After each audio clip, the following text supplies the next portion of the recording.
السلام عليكم ورحمة الله وبركاته. حياكم الله مشاهدي قناة كركوك الفضائية، وأهلا وسهلا بكم إلى حلقة جديدة من برنامج بصراحة معي أنا عمار الصالحي. الإقليم السني يعود إلى الواجهة من جديد. ما هي الأسباب التي دعت القوى السنية للمطالبة من جديد بإقليم سني؟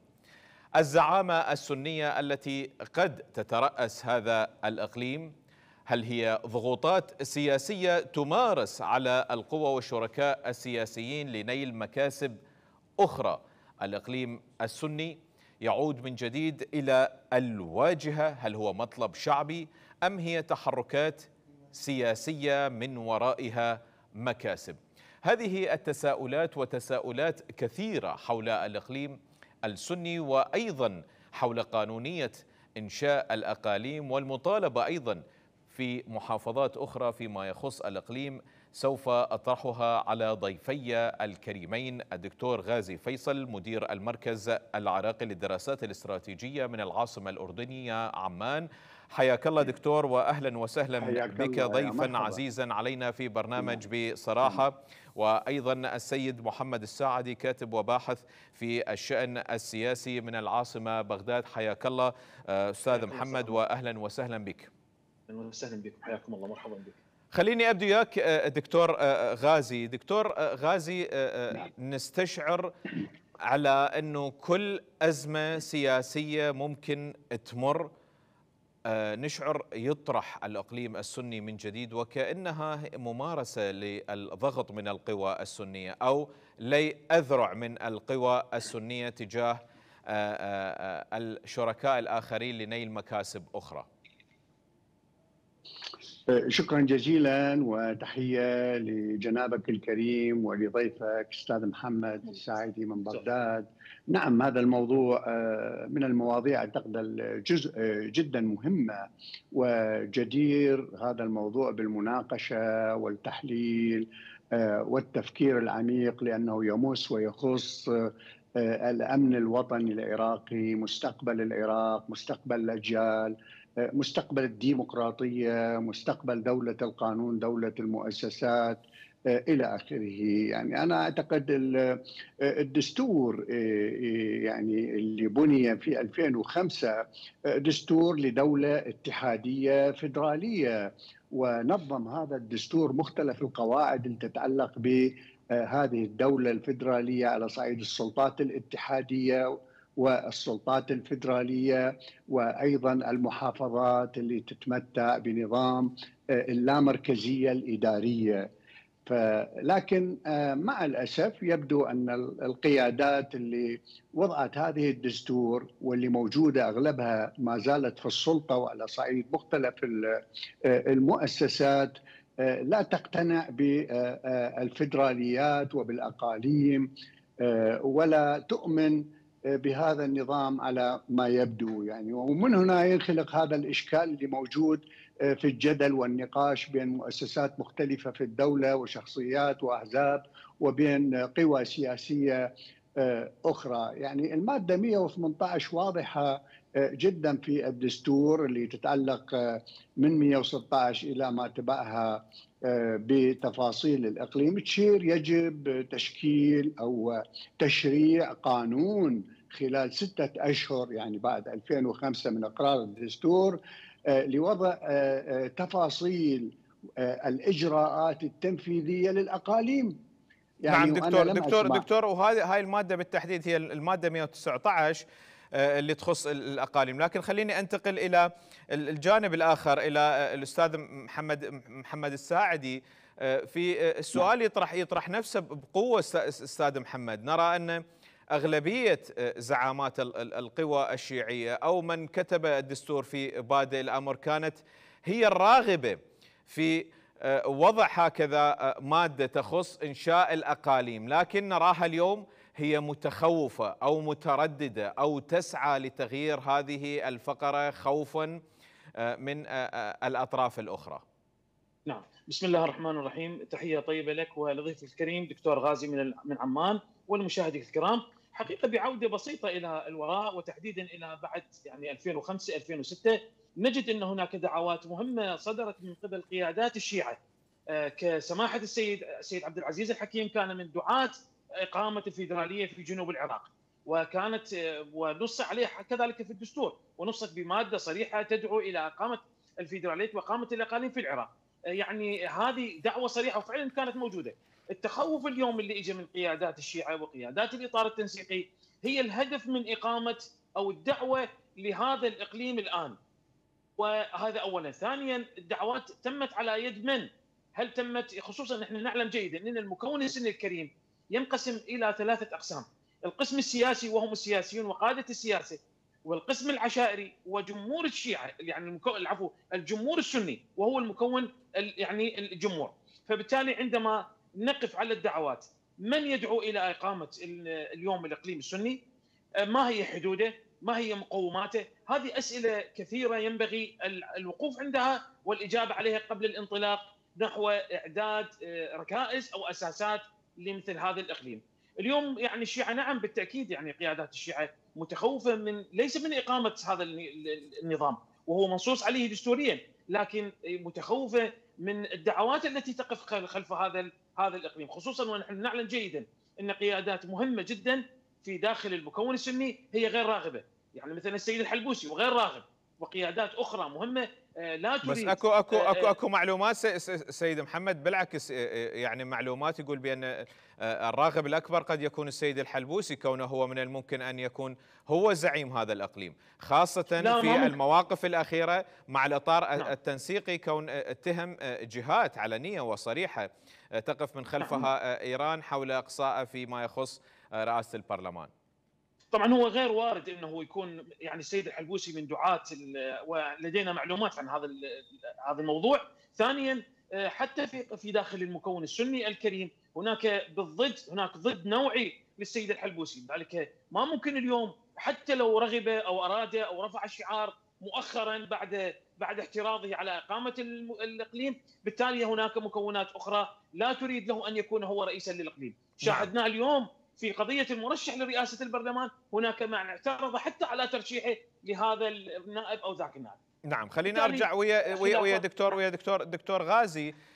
دكتور غازي، ممكن هكذا موضوع صح هو موضوع دستوري، موضوع قانوني، لكن هو ممكن أن يفتح أبواب النار في العراق. البعض يرى أنه قد يكون من وراءه مشروع تقسيمي العراق، خاصة وأن البعض يشير على أنه هذا كان هدف الولايات المتحدة الأمريكية منذ الأمر والمشروع الذي أتى به بايدن، وبالتالي ممكن أن يجزئ العراق.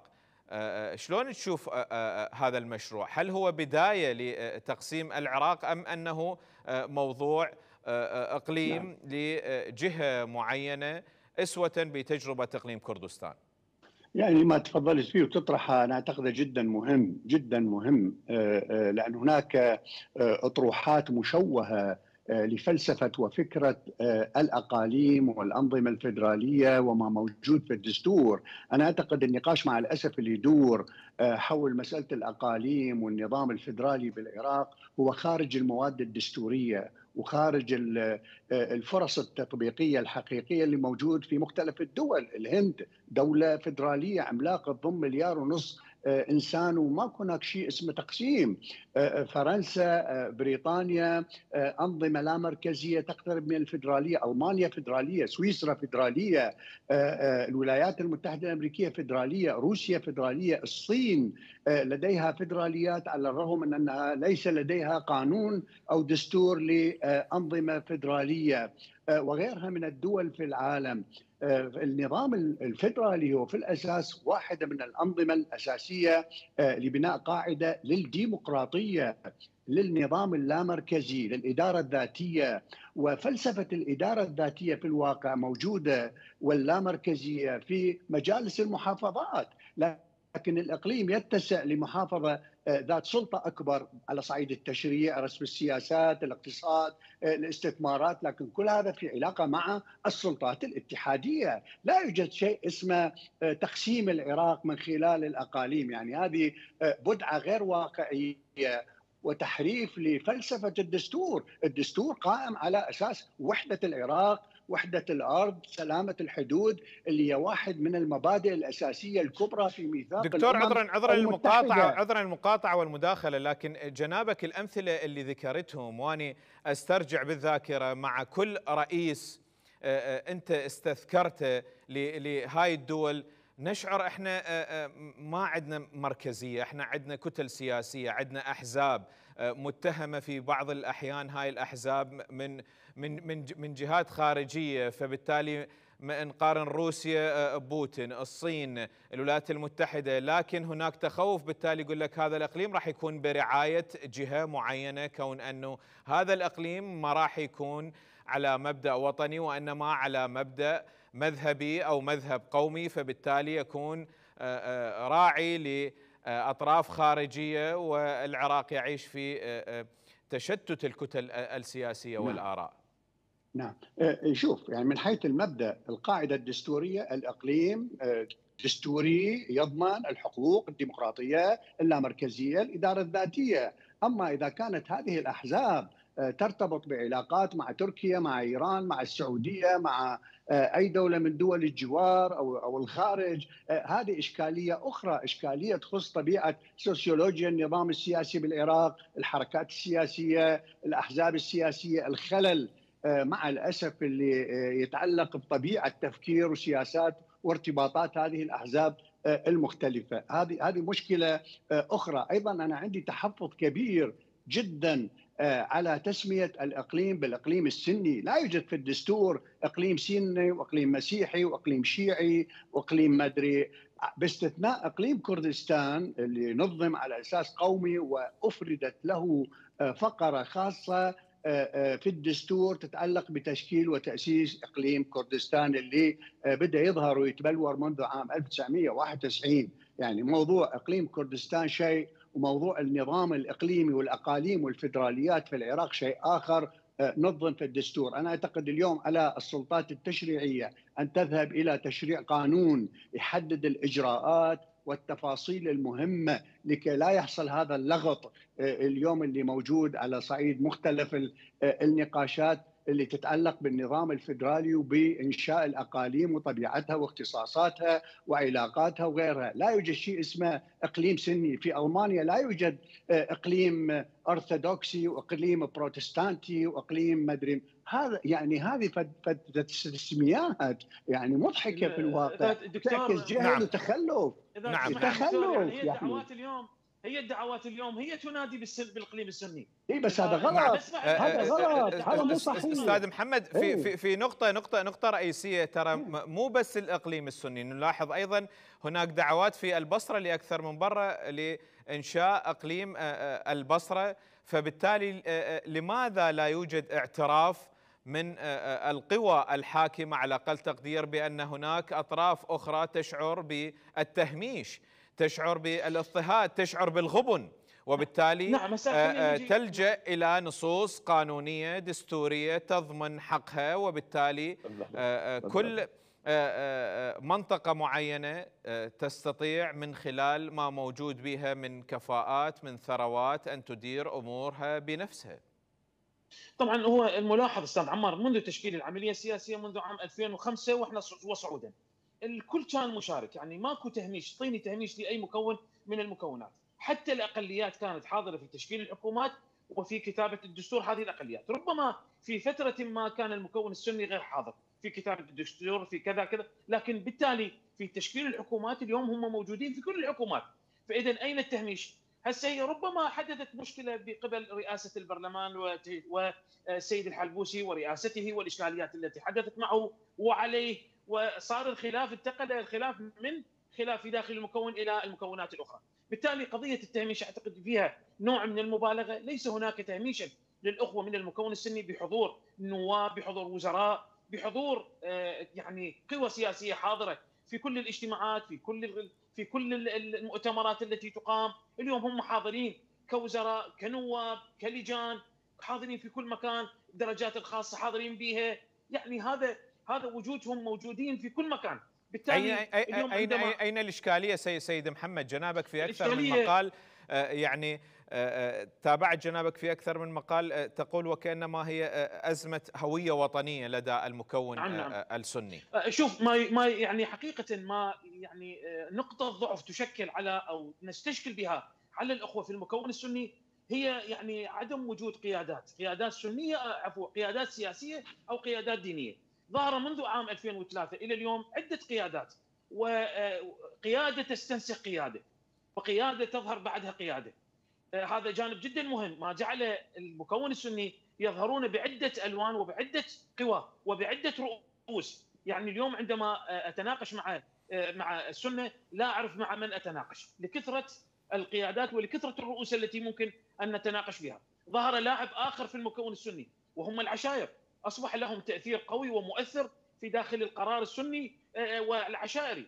ظهر عندنا كذلك الأكاديميين والأساتذة والأدباء والمفكرين السنة الذين يعترضون على قرارات قياداتهم السنية. هذا الشيء جدا مهم. الشيء نعم. الأهم من كل هذا، ما لقينا اليوم قرار ديني يربط هذه القوى، ما وجدنا سلطة دينية ممكن أن تحكم هذه القرارات وهذه القوى وتجعلها منصبة، على الأقل متوجهة، على الأقل تجعلها صابة في هدف واحد وهو مصلحة المكون بشكل خاص ومصلحة العراق بشكل عام. نعم. هذا حقيقة يعني وقفنا عنده كثيرا وحللناه، وهذا ما جعل الموقف السني يبدو ضعيفا في مجمل القرارات وفي مجمل القضايا. هذا نعم. لكن دكتور محمد او سيد محمد، هذا شأن ما يخص بس المكون السني. خلينا انتقل مع دكتور غازي.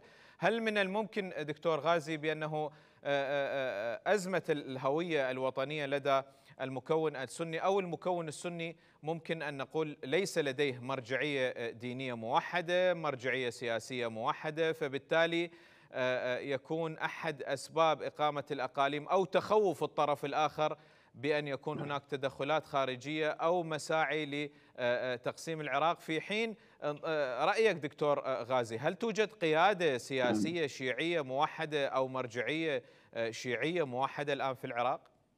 يعني أنا أعتقد نفس المشكلة اللي موجودة في الإطار التنسيقي، اللي هو أيضا يضم تيارات وأحزاب ذات اتجاهات متباينة، وحتى المراجع الدينية لهذه الأحزاب متباينة، بينها من يقلد مرجعية النجف الأشرف وبينها من يقلد مرجعية قم وولاية الفقيه ومراجع أخرى. أكيد يعني أيضا على صعيد الاتجاهات السياسية هناك تباين عميق في بعض الأحيان بين الأحزاب والتيارات الشيعية. نفس الشيء بالنسبة للسنة، هناك مراجع للسنة وهناك عشائر، وكذلك عند الشيعة عندهم عشائر وغيرها. أنا أعتقد نفس الأزمة أو المشاكل مع بعض الاختلافات في السنة نلاحظها عند الشيعة أو حتى عند الأكراد، يعني بين الاتحاد الوطني والحزب الديمقراطي أيضا هناك تباينات في المواقف وغيرها، في الاتجاهات وفي الأفكار والسياسات.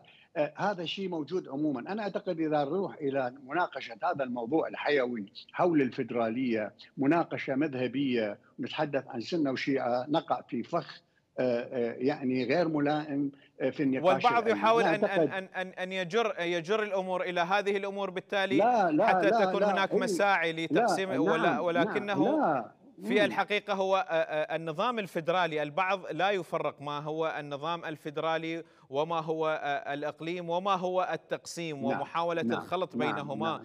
دكتور غازي، هذه مشكلة كبيرة، لكن الواقع لو نرجع للدستور، الدستور هو الحكم. احنا ممكن نفكر في الأقاليم على أساس جغرافي وإداري، يعني ما له علاقة بالأديان والمذاهب والأقليات. هذه مسألة تفصيلية جزئية ما له علاقة بها ببناء الدولة الفيدرالية الاتحادية. ممكن الحديث عن إقليم للجنوب البصرة، إقليم للوسط، وإقليم للغربية، وممكن إقليم آخر في منطقة شمالية، الموصل، صلاح الدين إلى آخره، طبقا للجغرافيا العراقية. فممكن يكون جغرافي إداري، لكن رح نخلي الناس اللي موجودين في هذه الأقاليم اللي تضم أكثر من محافظة وممكن محافظة واحدة كبيرة تذهب إلى تخطيط شؤونها الاقتصادية، الاستثمار، قضايا الأمن، قضايا التشريعات تتعلق بخصوصية هذه المناطق، بثرواتها، التنمية المستدامة، معالجة مشكلات البيئة، مشكلات التصحر، قضايا الزراعة، إعادة بناء القاعدة الاقتصادية الصناعية الزراعية طبقا للحاجات والثروات اللي موجودة فيها، طبقا لمناقشات هذا الإقليم. أحب أذكر أن فرنسا عندما بناها ديغول في دستور 1958 كانت دولة مركزية.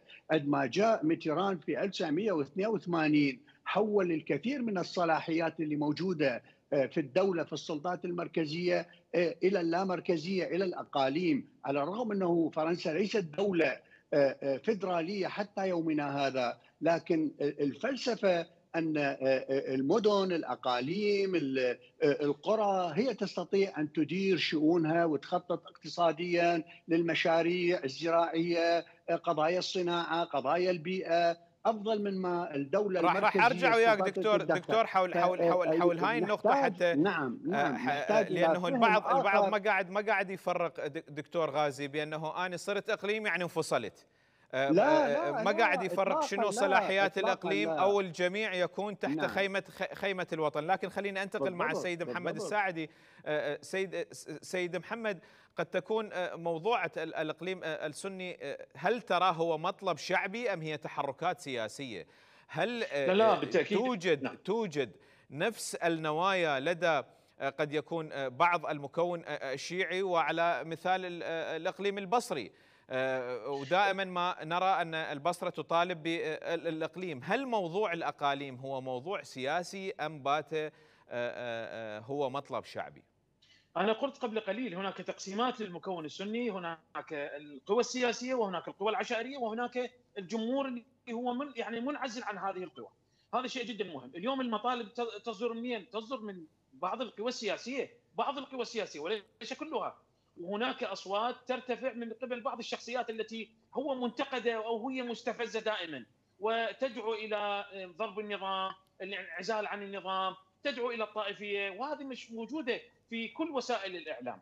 هذا جدا مهم. اليوم عندما نقف على هذه الدعوات وتصرح بصريح العبارة تدعو إلى الإقليم السني بين قوسين، نرى أن هناك فعلا أكو صوت عالي يدعو إلى الطائفية ويدعو إلى محاولة التقسيم وإخراج الأخوة السنة من العراق. هذا ما يدعون إليه الإقليم السني. عندما أقول الإقليم السني بمعنى شنو؟ بمعنى عزل السنة عن العراق، هسه إداريا، هسه فيدراليا، هسه كونفدرالية، بأي طريقة كانت. علق لي فيما يخص الإقليم البصري سيد محمد. إذا التوجهات التي تقف خلف الإقليم البصري هل هي سياسية أم شعبية؟ لا إقليم البصرة هم قوى سياسية تدعو له، لكن هل يتحقق؟ أقول لك أبدا ما ممكن أن يتحقق ما لم تكن هناك توافق بين كل القوى الوطنية الشيعية وتدعو إلى إقامة مثل هذا الإقليم. اليوم أنا إذا تسمح لي بتعقيب صغير، اليوم عندما أقارن بين المكون السني وبين المكون الشيعي بقيادات السياسية والدينية، لا، هناك فرق كبير. هناك القيادات الشيعية اليوم عندما ربما تتعدد الآراء والأفكار، لكن عندما تريد أن توحد أفكارها باتجاه قضية ما تتوحد من خلال الإطار التنسيقي وتصدر قرارا أو بيانا أو أي صورة كانت. إذن الشيعة موحدين من قبل الإطار التنسيقي. نعم، ربما لدينا قوى أخرى اللي هو التيار الصدري، لكن بالتالي القرار الموحد للتشيع واضح وبارز للعيان.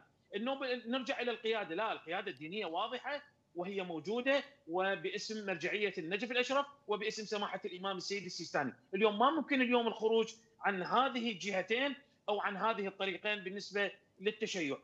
قضية القوم وكذا لا، ضعيفة وقليلة جدا، ولا تكاد تبرز على الساحة، لكون الأبرز والأقوى والمؤثر الفاعل هو المرجعية الدينية للنجف الأشرف. هذا الشيء جدا مهم. الدعوات إلى إقامة الإقليم في الجنوب عموما هي غير ناجحة إذا ما لم يتم هناك اتفاق وتوافق بين كل القوى. وعندما تجتمع كل القوى، أقولها بكل صراحة، نعم، سوف يكون هناك ليس إقليم للبصرة. ما ممكن يكون إقليم للبصرة لوحدها، ما ممكن.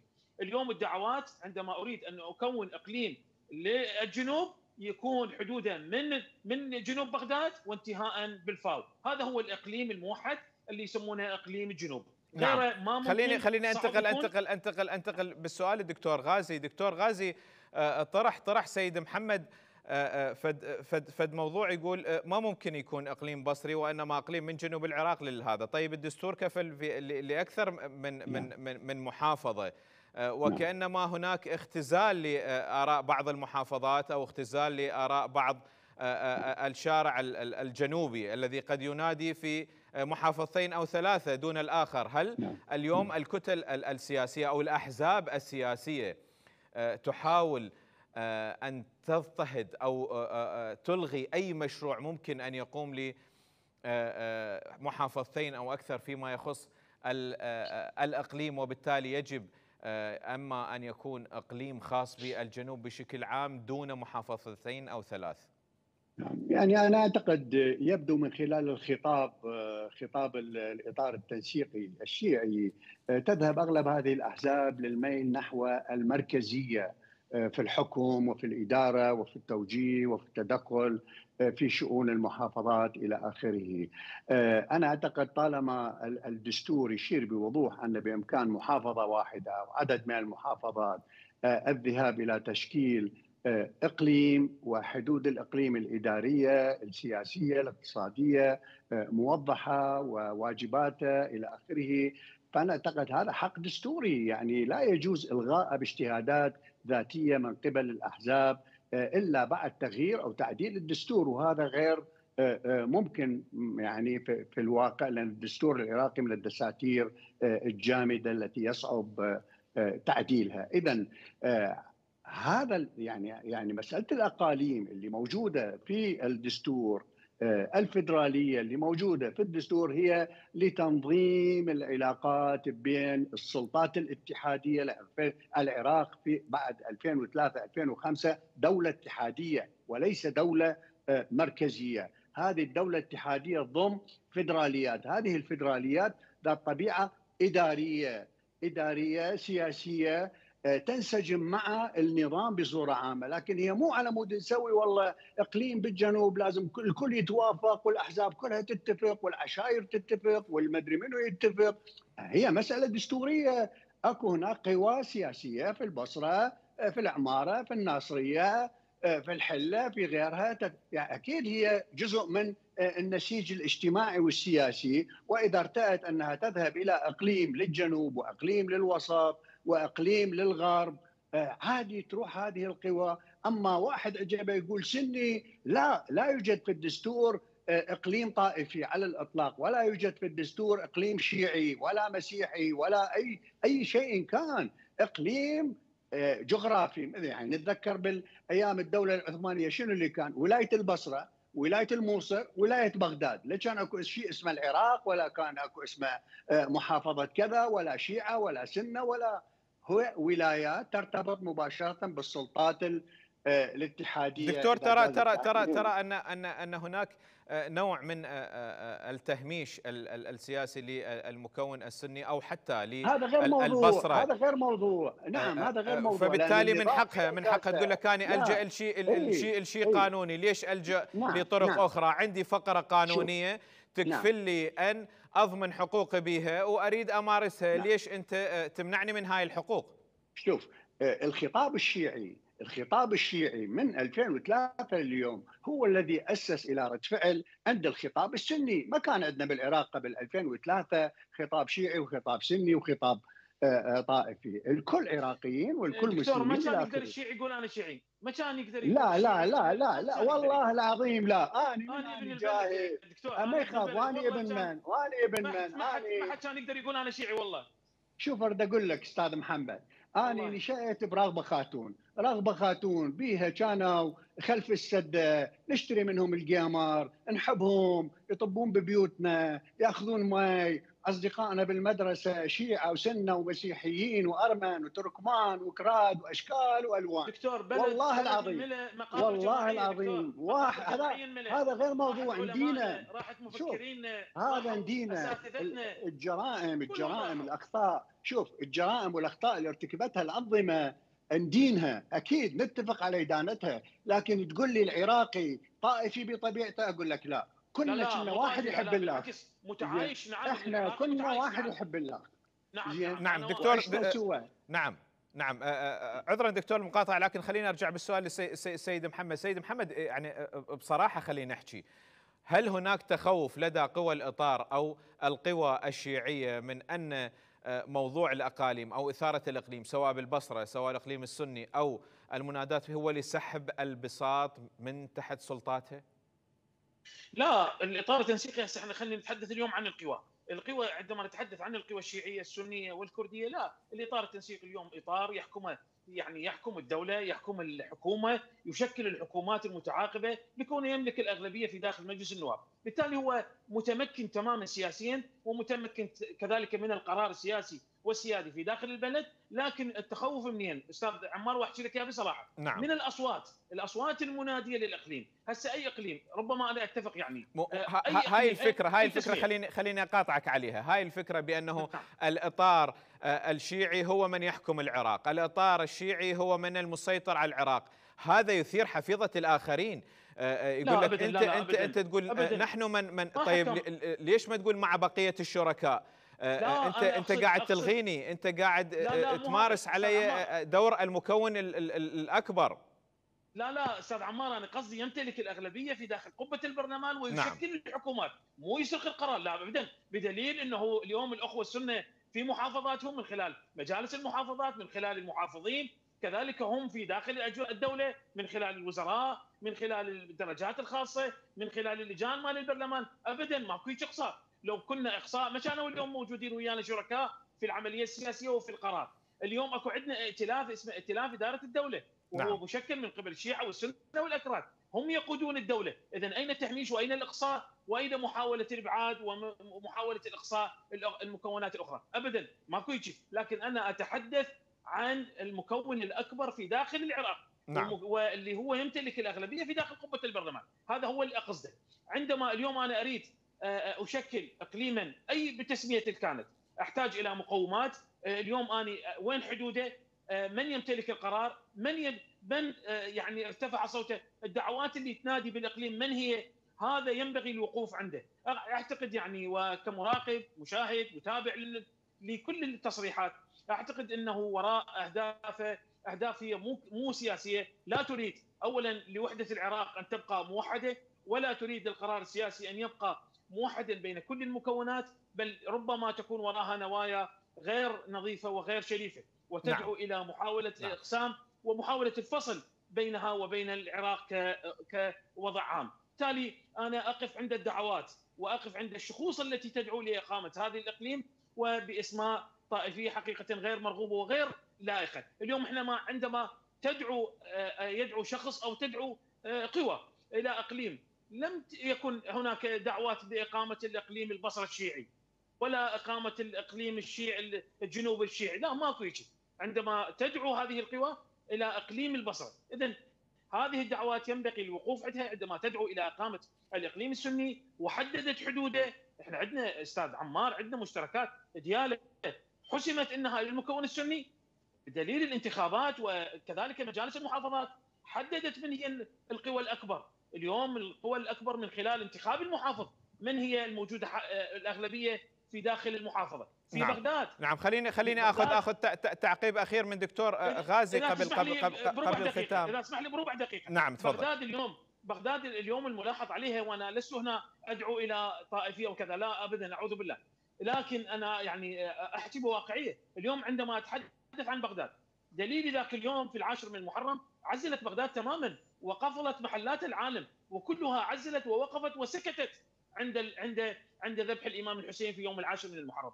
بالتالي انت ليش تجبرني وترغمني انه انا لازم بغداد سنيه ولازم دياله سنيه ولازم كركوك؟ هسه كركوك مختلف عليها بين العربي وبين نعم. الكرد. الفكره هي بالمواد الدستوريه سيد محمد، وليس الفكره هي بالمواقف المذهبيه او القوميه. لكن هذا اللي نقوله احنا. نعم هذا هو اللي نقوله. نعم، خلينا اخذ تعقيب اخير من دكتور غازي. دكتور غازي، بصراحه جنابك دائما ما تقرا وتحلل المشاهد المستقبليه او النهايات كيف ستكون، هل من الممكن في ضوء التجربة السابقة، التطورات الحالية، الرؤية المستقبلية، أن نشهد فعلا إقليم في المناطق الغربية، ومدى إمكانية هذا الإقليم أن يكون إقليم في ضوء ما يحمله من مقومات؟ يعني أنا أعتقد أهم شيء أن نذهب إلى الخصائص الوطنية العراقية. نعم. أنا أعتقد العراق هو فوق الجميع. يعني لا يعني مال بغداد سنية وبغداد شيعية وبعقوب سنية وذيك الشيعية. يعني هذه كارثة. احنا نعيش في وطن دياناتنا متشاركة، ثقافتنا متشاركة. هذا الوطن هناك دستور مدني. الدعوات غلط، الدعوات غلط، الدعوات غلط. شوف عزيزي استاذ محمد، عزيزي استاذ محمد، انا افهمك، بس انا اعتقد هناك من ارتكب الخطوه الاولى الخطا. عندما نتحدث عن التشيع ونتحدث الدوله الشيعيه ونتحدث الاغلبيه الشيعيه والشيعه هم اللي يحكمون، اكيد هناك عناصر مثل هذه اللي تتحدث بالخطاب الشيعي الطائفي، لا تتحدث بخطاب سني طائفي، هنا الكارثة. لكن لو نتحدث عن الوطن والمواطنين، وأنا مواطن عراقي أيا كان مذهبي وديني، هذا شيء يخصني يعني ذاتيا وأتصرف كعراقي. اليوم الدستور فدراليات، جيد، فدراليات، أنا ما سنة وما إطلاقا غلط علينا أن نقول يعني اقليم غربي، دكتور غازي، دكتور غازي، كذا. يعني في كلمه اخيره، ممكن حسب ممكن هيك يصير الاقليم، ممكن انشاء الاقليم، اي او لا في المستقبل القريب؟ لا، اقليم سني لا، اقليم شيعي لا. نعم، يعني لكن اقليم في المنطقه الغربيه وليس على اساس المذهبيه. نعم، على اساس جغرافي، على اساس نعم. طبعا اشكرك جزيل الشكر الدكتور غازي فيصل، مدير المركز العراقي للدراسات الاستراتيجيه من عمان. شكرا على كل الرؤيه والطروحات اللي اديت بها. اشكرك جزيل الشكر، واكيد نتواصل وياك بالمستقبل. سيد محمد الساعدي، امكانيه انشاء اقليم اي او لا في المناطق لا الجنوبيه؟ ابدا، من الصعوبه جدا، من الصعوبه اقامه اقليم سني او اقليم او اي نوع من الاقاليم. نعم. لانه ابدا ما دام خلاف سياسي بين كل القوى السياسيه ما ممكن يصير هذا حاليا وحتى بالقريب العاجل. نعم، اشكرك جزيل الشكر السيد محمد الساعدي، الكاتب والباحث في الشأن السياسي من العاصمه بغداد. ايضا مشاهدينا الكرام، مستمرون معكم في برنامج بصراحه، وايضا المواضيع الشائكة والمعقدة والمهمة في الساحة السياسية العراقية. شكر موصول إليكم، مستمرون معكم في الحلقات القادمة والمواضيع الأخرى. لكم مني التحية عمار الصالحي وفريق العمل. السلام عليكم ورحمة الله وبركاته، إلى اللقاء.